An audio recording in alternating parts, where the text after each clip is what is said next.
Salutations, Simian Nation, your boy MunkeyTron here again.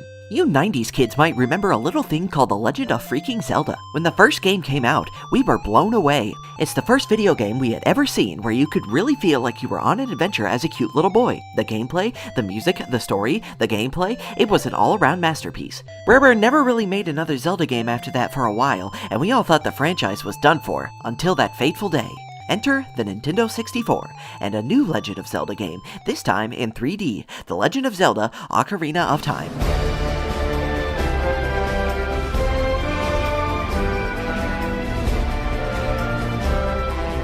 This game made everybody go absolutely Granny Smith bananas when it first came out, with new 3D gameplay, cinematic CG cutscenes, 3D movie clips, puzzle solving in 3D, and a brand new cinematic story told through revolutionary cutscenes. It was pretty much a perfect game, but what if this beloved classic was never actually that good, and you've all been living inside your dumb idiot 2-year-old baby brain this entire time? Well, wake up and smell the roses, Mom.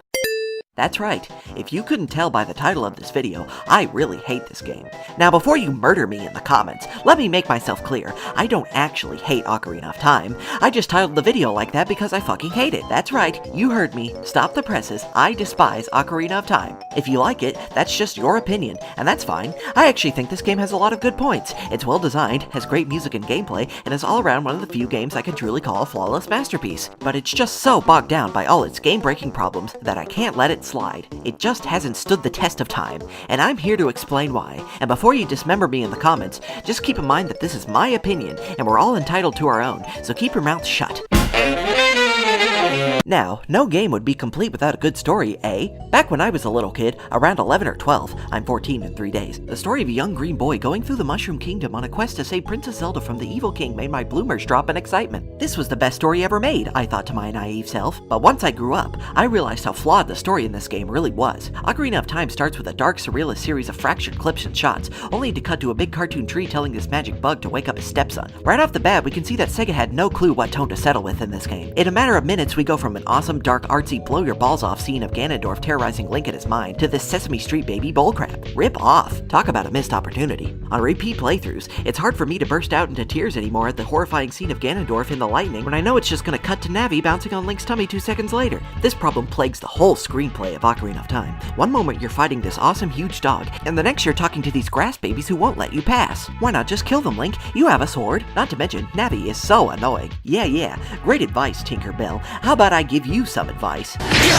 Even Princess Zelda herself was ruined. I was expecting her to be pretty and not this weird robot, and even when you finally get to see her with sexy big boobs and her hair out like God intended, it's at the very end of the game. The characters are just so annoying, I wish I could kill them all with my AK-47, but nobody's more annoying than the main villain himself, Ganondorf. He thinks he's such a big deal, but he's the same as a lot of other evil villains, like Krow from Despicable Me, but not nearly as interesting or well written. I just can't take how arrogant and selfish he acts, even though he doesn't work as hard as Krow. Krow has spent many years building his establishment from the ground up and is supporting his many yellow children in his magic dream house. Now before you publicly behead me in the comments, just hear me out. I know Ganondorf is popular and all, and it's for a good reason. He's extremely strong and handsome, but I won't stand for someone who's only beautiful on the outside. I just don't think someone with such evil and hatred in their heart is a good character. For Link's journey into 3D, they were very smart about making sure this new wave of 3D gaming wouldn't overwhelm people, so Nintendo made the choice to use a 2D side-scrolling view like Mario. This revolutionary new form of gameplay had us jumping for joy. Controlling Link is like a daydream come true. You can walk left, right, up, down, crouch, jump, and perform a homing attack with ease. Unlike the previous Zelda games, Ocarina of Time introduces this new feature called Z-targeting, which helps you lock on to enemies, and that makes combat in this game a lot easier. However, what this feature doesn't do is help you instantly beat the game, thus making it completely useless. Take a look at this. Without Z-targeting, Link can use his turbo combat ability, which makes combat so much easier. Now look at this. With Z-targeting, combat is slow and boring. My fake brother Dylan can push his wheelchair faster than this. With the B button, Link can swing his sword to attack enemies and steal their precious jewels. Attacking enemies in this game is so satisfying in this game. The impact of your sword hitting the enemies is just as satisfying as my mommy's vengeful fist atop my head whenever I backsass her. Link also has a shield to protect him from these hateful creatures. With the press of the R shoulder button on your official licensed Nintendo 64 game controller in Atomic Green, Link can protect himself from the onslaught of enemies' attacks and insults from his stupid stepdaddy Tree Man. However, this creates a huge issue with the controls that I will freaking get to in approximately 5 seconds.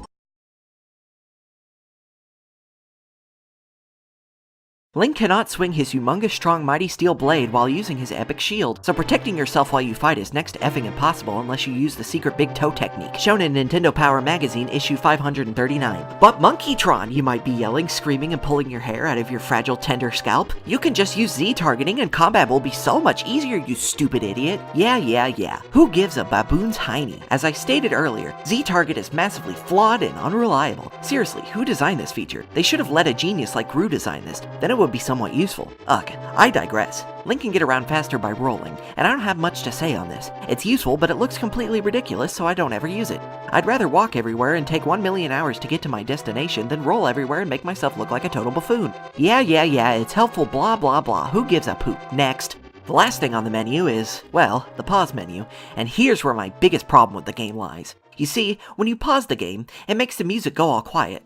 Now this does not make any sense to me. Why make amazing songs like the Fire Temple go quiet when I pause the game? It just doesn't make any sense to me. What if I need some epic inspiration to, let's say, ask my crush on a date? Or I need some motivation to get some work done. Maybe I want to listen to the final boss battle music without dealing with that pesky boss fight. Seriously, who designed this feature? But MonkeyTron, you might be saying, clutching your computer monitor and flinging spit onto the screen. Why don't you just look up the final boss music on YouTube? There are plenty versions up on yeah. Let me stop you right there, you unaware child. As I stated earlier, Z-targeting is massively flawed and unreliable, and just makes the game so much slower than it should be. Ugh, I am way past done talking about the controls. Let's get into the meat and potatoes of the game, shall we? Look, I know back in the days of the Atari and the Xbox, you had to use your imagination to know what was happening in your video game because of how bad the graphics were, and some people may like that, but this is a game from 1964 we're talking about, so why do the graphics still look like this? Link looks like a lumpy little clay sculpture. Dreidel, I made you out of bad game design. What? This is just art class, but without my art teacher calling me an insult to the creative process, which would honestly be more exciting than looking at these little wooden rapists all day. You might say this is just a product of the times, early 3D games having bad graphics and all, but this was 2 whole years after Super Mario Galaxy came out, and it still looks worse. They wanted to seem technically impressive by including a day-night cycle, which sounds pretty cool on paper, but they had to go and ruin it by making really scary Yoshi skeletons come out at night, forcing me to cover my eyes from fright and not be able to soak in the nighttime atmosphere. What the freak? Why even add this feature if you're going to do that? Boobies are spikes and not sexy. Trees are paper mache. Nobody's got fingers. This guy's pissing me off. After this in-depth analysis, you have to admit, this game broke so much ground. The visuals look absolutely stunning after 50 years. The colors are vibrant and they pop really well. The whole aesthetic is just jaw-droppingly amazing. The storyline, the characters, Big Tree Stepdad, innovative gameplay, fun visuals, fun gameplay, fun colors, fun graphics. Everything just makes me want to scream, what the fun? Sure, it's got its major flaws that totally break the game. Hell, despite the fact that this game is pretty much perfect. Z-targeting and rolling make me want to separate my baboon hole from my hairy monkey taint, but it's something I can get past in the long run. Regardless of all its shortcomings, Majora's Mask is simply a gaming marvel that has stood the test of time for being the best game on the Magnavox Odyssey. Hell, probably even the best game of all time. And with that all in mind, I'm gonna give this game a 9.5 out of 10. That's about all the time we have for this week. Sayonara, Simian Nation. I'll see you next time.